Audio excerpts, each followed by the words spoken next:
Salom hammaga aziz kuzatuvchilar.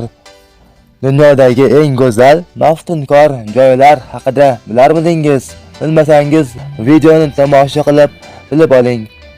Videoni oxirigacha ko'rganlarga bonus bor. Qani bo'lmasam boshladik.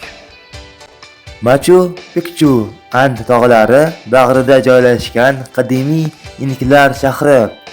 1911-yilda amerikalik olim Hiram Bingham uni qayta kashf etgan.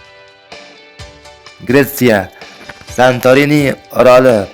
Orol qadimiy vulqon portlashi natijasida hosil bo'lgan.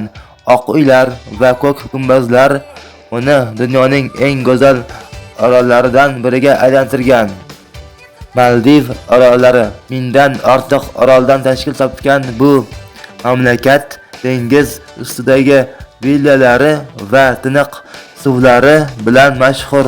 Eng baland joyi esa atiga 2 metr.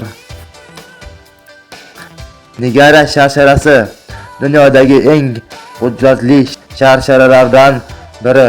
Har soniyada 2,5 million litr suv oqib tushadi. Italiya Venetsiya shahri suv ustida qurilgan ajoyib shahar. 118 ta orolchani 400 dan ortiq ko'prik bog'lab turadi.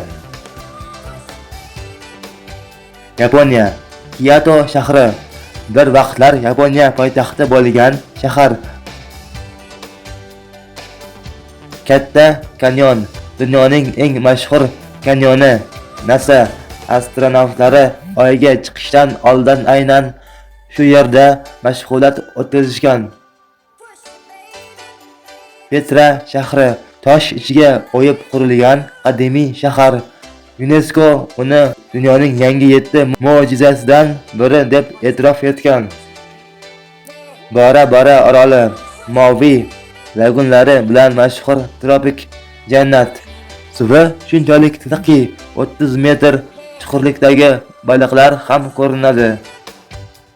Eyfel minorasi 1889-yilda qurilgan bu minora Parijning ramziga aylangan. Uni har 7 yilda bir marta 60 tonna bo'yoq bilan qayta bo'yashadi. Mana do'stlar, dunyoning eng chiroyli 10 ta joyi haqida qisqacha sayohat qildik. Siz qaysi joyga borishni orzu qilasiz? Izohlarda yozib qoldiring.